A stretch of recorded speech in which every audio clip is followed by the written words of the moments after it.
All right, now, 2 days ago, 3 days ago, 2 days ago, the National Party released its taxation policy, which I have to say, at the moment, from the perspective of the political media, has survived.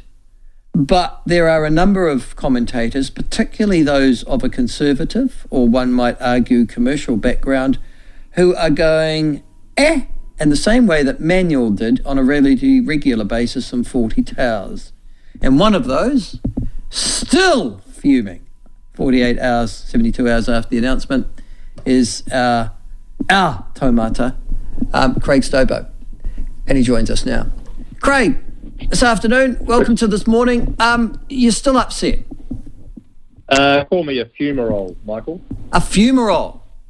Yeah. That's that under the ground, under the sea stuff that keps on bubbling. A vent on a volcano. That's right, and strange life can be found within it.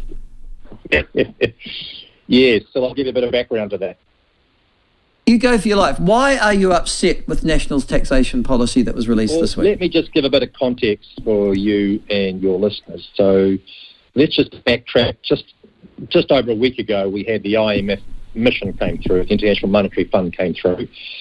And when I reread that document, they're saying not yet time to cut interest rates, so interest rates stay up for longer. Our economy is slowing to 1% growth. Mm-hmm.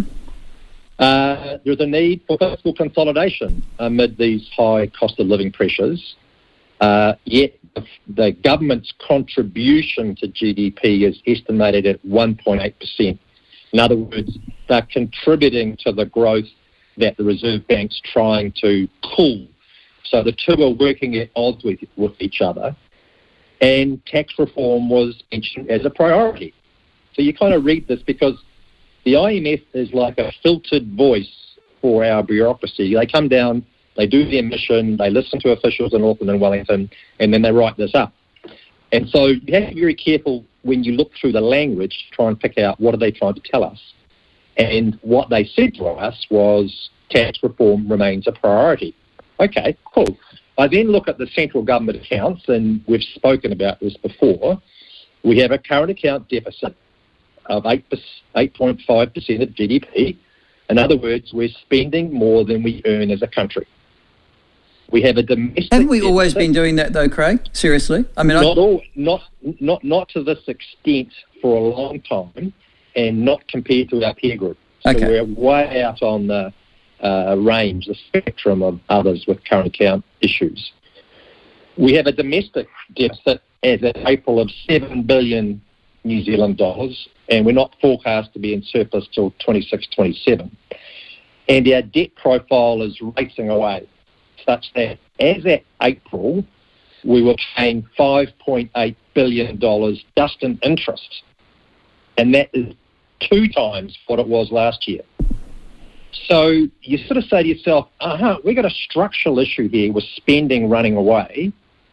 And I suspect the government came out with their $4 billion package in advance of the pre-election update. That's a reasonable expectation. They are concerned about where those numbers are going. Mm. And then you add on our discussion before about European carbon credits with Paris Agreement by 2030. You add on local government capex, underspend, all those things. Plus China slowdown, where dairy farmers are having to survive on incomes that are less than their cost of farming. So you sort of get concerned about that environment. And then I see 2 packages come out, the $4 billion package from Labor and then National's tax package, which admittedly at $14 billion is self-funding and is a nice self-contained package. And yes, tax bracket adjustments to stop tax creep. Yes, that's great. I applaud that. But as your commentators have said over the last couple of days, it's not really a catch-up to where they should get to, but it's an improvement. And then we get to this sort of treatment of foreign buyers. So we kind of don't like foreign buyers. They're those people over there that are bad and they're speculators. And you think to yourself, gee, we used to be a small open economy. We're actually a small closed economy. we're not thinking about attracting people to come and live and work and build businesses here. We're kind of stopping that. Now, that xenophobia is something that is antithetical to a country that wants to build multilateral relationships and trade around the world. So that doesn't make sense to me. But why I got concerned about the tax package was, of course, with my chairperson role at Precinct Properties as a commercial landlord listed on the exchange, was the announcement to remove the tax deductibility on expenditure used to improve the maintenance of commercial buildings. Now, when Labor announced that announcement on the 13th of August, the following day, the value of listed property stocks fell $100 million in value, right? When National made their announcement that day, on the 30th of August, that market capitalisation, or the value of all the listed property stocks on the New Zealand Stock Exchange, fell $230 million. Now, I can't add up the two together because they're two different days, but that's just the commercial landlords that are listed. There are also thousands of other commercial landlords around New Zealand who also can't take advantage of that tax deductibility. So if you were to be, kind of generous, you might get a $500 million or north of that reduction in the current value of landlords' assets due to these two parties illogically removing tax deductibility. And that then means, in the case of the listed companies, there are KiwiSaver investors all around New Zealand whose portfolios may include property stocks which have just lost some value. Where is the logic in that? Hence my venting, Michael. Yeah, I understand that from your point of view, but from a political point of view, I don't think New Zealanders are going to get too upset, Craig, at commercial landlords effectively subsidising tax breaks or tax relief for ordinary non-commercial ownership New Zealanders. What do you think? So here's the philosophical issue that we need to think about. If commercial landlords are in the sights of politicians 1 month, who's in their sights next month, right? Secondly, we are being captured by a debate about who gets the spinach and who gets the feta in a pie, not about growing the pie. Even the discussions you've had in the last couple of days are focused on distribution of an existing size of pie. No one is talking about structural changes required to rein in ballooning spending by the Crown and by our rising debt and our obligations in terms of paying much larger interest bills. So we're working in this small-minded framework and arguing over spinach and feta in a pie, not thinking about how to create two pies. And so when you get to discussions around, the costs of broccoli in supermarkets and, the grocery commissioner or the Ministry of Fruit and Vegetables, actually, that's not where we should be discussing things. We should be discussing about how do we grow our incomes. We're focused on the wrong paddock. I understand that, but listen, I understand that you've taken this long and sort of sweeping or view of a future in which New Zealand increases its productivity, and nothing you've said, Craig, would be contradicted by good sense on that. But both parties are dealing with a cost of living crisis that is affecting middle income and lower income New Zealanders now. Don't they need to find something in the immediate short term to try and alleviate that? I accept that. I accept that the cost of living crisis is a remaining issue for all of us. But economics matters in terms of outcomes. And nothing I've seen from Labor or National in the last 2 weeks addresses structural issues which will help all of us in the medium term. So I accept the need to redistribute to assist people and get that. But it doesn't solve the size of the pie issue and doesn't create a better standard of living And the end consequences, if you think very long term, of ballooning public debt with the associated rise in interest costs is somebody's got to pay it back. And that is going to be future generations. And the impost that this generation is putting on future generations is criminal. And the only logical consequence of that over a very long time frame, if we're not careful about counting our pennies, is that we get to a situation where what are our choices to pay it back? No, I understand that too. Now, there's only one party that I think is probably addressing the issue, and you probably think as well, and that's the ACT Party. So I've looked at their economic policy and their taxation policy. It would be more aligned with your thinking, yeah? I think it's got some more long-term structural change that's required, and it's just not obviously an economic policy. They're looking at other delivery mechanisms for getting services to New Zealanders. I think part of this quandary we find ourselves in is that the two main parties are clearly fighting for the centre vote. So business commentators, other analysts need to put these other issues in front of the central polity and to say to the public, yes, we get all that, but there are consequences from not doing these other things. Can you have a think yourselves about whether there's structural change needed now to prevent things getting worse down the track? And I think that's where we have to try and shift the centre to help them understand that the consequences of not doing something is greater than doing something today. And that's the role of the platform. Let's get these debates on the table so that people can think about for themselves, well, yes, I do need my winter payment of $30, whatever it is, a week. But actually, when I think about the future for my children and the impost that taxes may need to be put in place to pay for ballooning expenditure, I'm not sure my kids won't even live in New Zealand. So we have to get this right. And at the moment, both political parties are unwilling to grasp the nettle. They just want to play it safe. Yes, they do. They want to get elected. And you can't do anything. I mean, the National Party have always been a party of pragmatists, as you well know, Craig. They just want to make sure that they're in power because their argument is it's better to be in power doing a little than out of power doing nothing, yeah? Absolutely. And if they do get into Parliament in coalition, critically, the development of a coalition manifesto will require negotiations between the two, perhaps three parties, I don't know, who will be in power. And what will dominate? A need to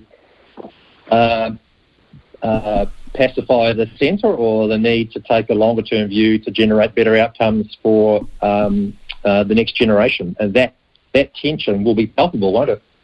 Yeah, and we're assuming, of course, from our discussion that National and ACT will form a coalition post in 6 weeks' time, potentially with or without New Zealand First. And there, of course, is still another scenario. There are 6 weeks of campaign to do. There's enough undecided votes. And Labour are running a scare campaign, and that's negative campaigns do work, in my experience. Run 6 weeks of that relentlessly, and they will unsettle some. As you also mentioned, next week, I think it is, Craig. I'm pretty sure it's next week. Or it might be, I'm pretty sure it's next week. The preview, the pre-election economic and fiscal update will be released. It isn't just a Treasury document, it's also a political document. I note it's signed off by the Minister of Finance, Grant Robertson, as well as, I think, the Secretary to the Treasury. And so he will be aware of what's going in that long before it's published and made public. Do you think that's what drove him to do what he did this week in terms of cutting expenditure in government departments? Yes. What we don't know is the $4 billion change or $1 billion a year change off a rising expenditure profile. So taking $4 billion off when your forecasts are for a deterioration, I'll just pick a number because we don't know the preview, but let's just say it's 6, and we're taking 4 off a deterioration of 6, it's not particularly heroic, is it? So this preview is really important for understanding what policy decisions the new government needs to make in the face of expenditure pressures, limited movement on taxation. There's a limit to which people will digest tax changes, and the prospect of rapidly rising interest costs. And that crowds out choices in education and health and, social outcomes, which nobody wants. But when you've already had the doubling of interest costs so far, and debt is being issued periodically by the Crown to fund its obligations at much higher interest rates, that interest number can climb very quickly. Yes, indeed. Before you came on the show, Craig, I went back and had a look at the 2020 preview that was released prior to the last election. It's worth the look, actually, on the assumptions that they made, Treasury, prior to that. And they made an assumption that although there would be a decline in GDP 2020 and 2021, we'd be up to about 4% growth now. I don't think we are. And that inflation would be about 1.4%, which is obviously risable. And that Crown borrowing would be declining and significantly. And that hasn't happened as well. How much can we expect these previews to really be accurate in terms of predicting the future? Well, usually the results are the outcome. Obviously, assumptions in the case of deficits, two big numbers on either side. So I get that. I think the interesting thing is the commentary around those numbers. So where are the risks? And you're right, where we are today is not where forecasts were last year. We've got sticky inflation sitting under 6%. We have a OCR that's risen extremely quickly to where it is today at 5.5%, and is likely to remain at this level for longer. Government that's spending more than they forecast. The domestic deficit's higher than forecast. So the trends are all going the wrong way, which just makes it harder for everybody. So yes, I accept that as a political document, but Treasury has responsibility to outline the risks around their outlook, and I think the words are as important as the numbers. You're talking about structural change, though. Craig, my understanding of structural change is it's usually more expensive before it's less expensive. In other words, you've really got to make some investments when you are structurally changing a system, and you have to front-end load those, hoping that further on down the line, 3, 5, 7 years later, you're going to start to see the development from that. Is that your understanding as well, or do you think you could do it within existing budgets? Well, tax policies usually has to be twinned with the other side of the ledger, which is spending programs. And I don't think there's anyone in New Zealand that could argue that the higher spending track since 2017 has resulted in better services and outcomes for New Zealanders. I've just had that debate this morning with Ingrid Leary. Yes, I agree with you.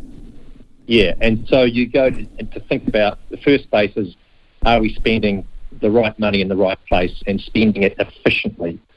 And I think everyone would argue that that's not happening. And so the structural reform has to start with spending. All tax policy really has to be twinned with the underlying spending. And so the structural changes really need to happen in our spending priorities and how well they're spent and how well they're delivered.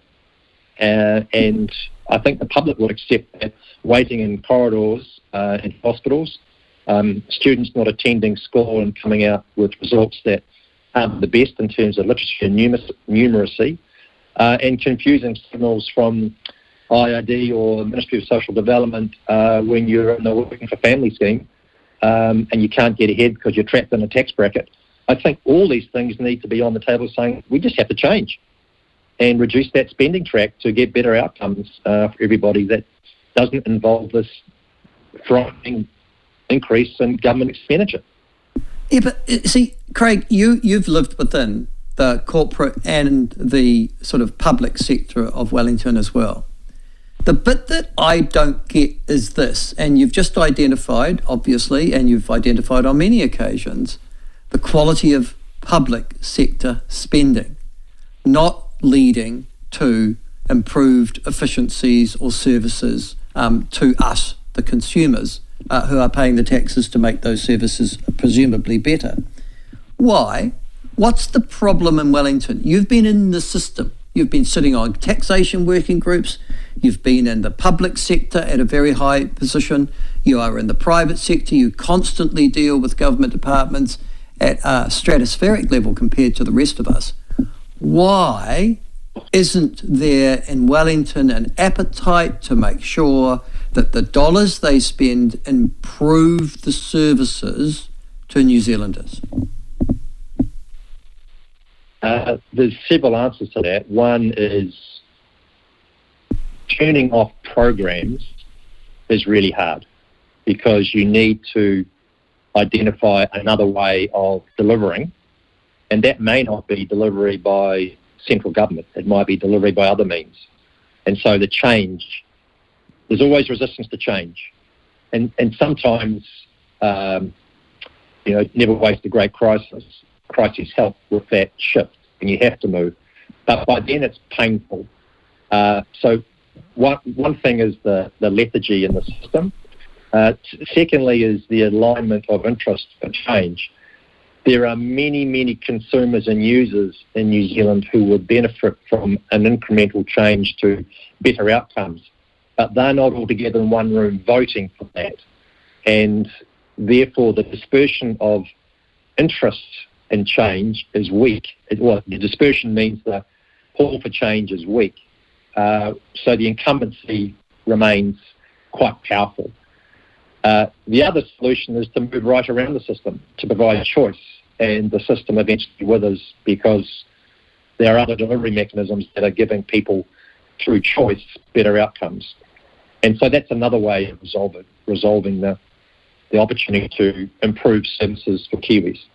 That concept, though, needs to be also parallel with thinking about how we grow our economy, how we grow our incomes at the same time. So it's not just about how the pieces of the pie are delivered. It's also about how can we grow our incomes. And that's a challenge around being an open economy, welcoming foreign investors who bring ideas and technology and businesses, welcoming migrants with their ideas, with their ability to provide, all sorts of ranges of different innovation with businesses and the way they operate and the way they connected to the rest of the world. Being a small, closed economy down the bottom of the South Pacific, living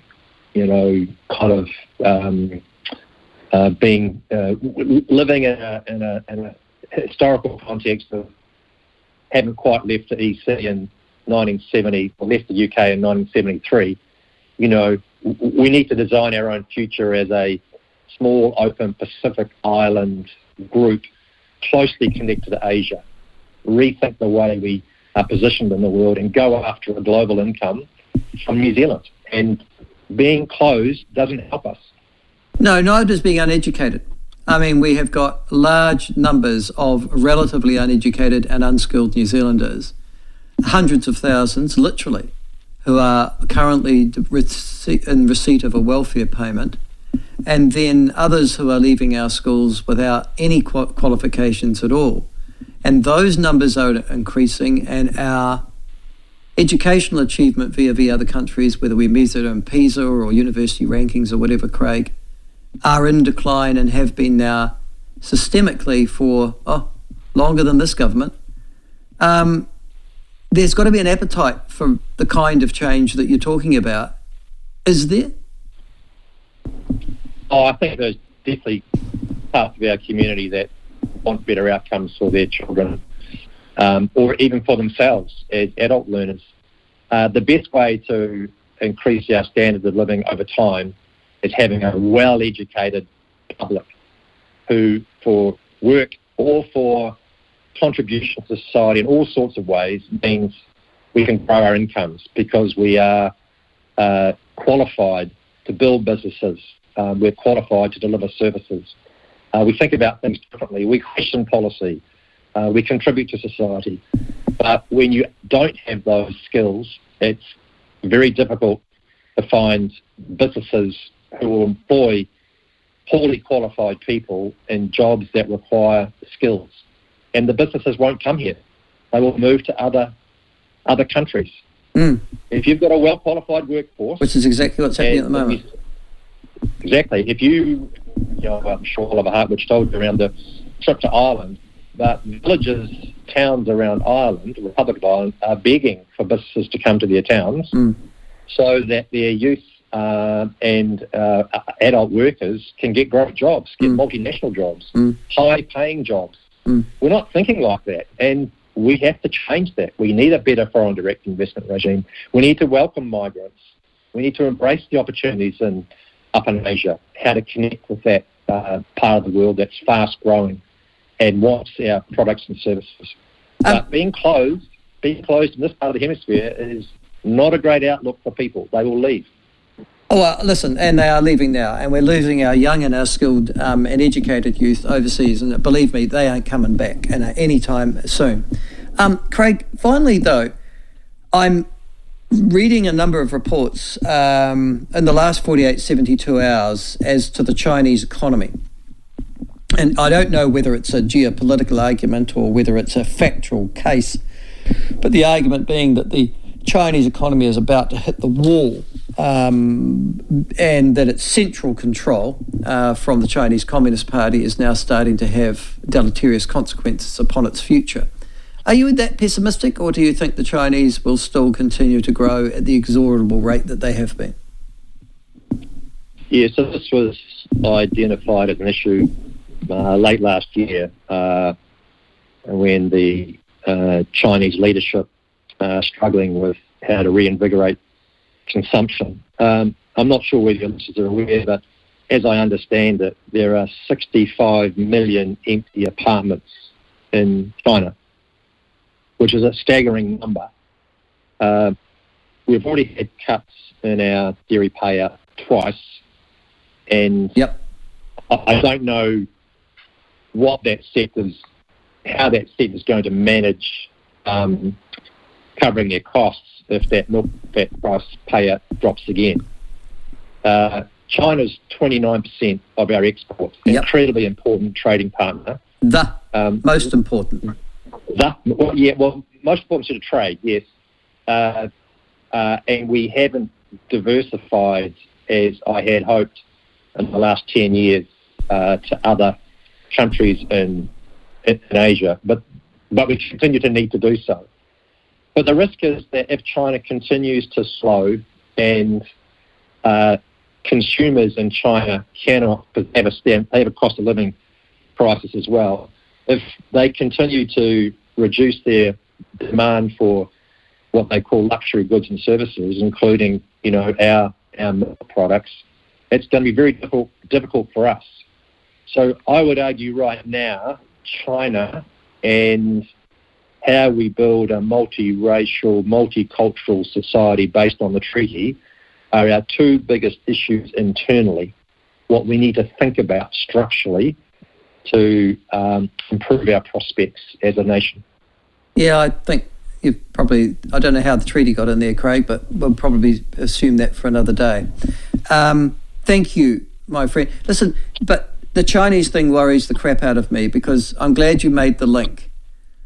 The price we're paying for milk, or milk solids and milk powder, for example, on the international market is largely dominated by China. They've been our primary reason why our economy and our dairy industry have been doing so well in the last 10, 15, 20 years. They catch a cold, we will catch the flu. Yeah? Yeah, don't forget other primary producers as well. As I understand it, it costs about $4 a sheep to shear a sheep. Oh, Payback for wool, not necessarily merino, maybe it's crossbred, I can't remember, is less than $4. Yep. So, do you shear your sheep? I mean, our agricultural producers who are and have been key to our export earnings and our standard of living are struggling right now, really struggling. Yeah. No, you're absolutely right. Craig, thank you very much. Lovely to talk to you again. And that's the kind of in-depth discussion that, frankly, other radio outlets just don't have. Look after yourself, mate. Have a great weekend. That is Craig Stobo, probably New Zealand's leading businessman, actually, if you look at his background.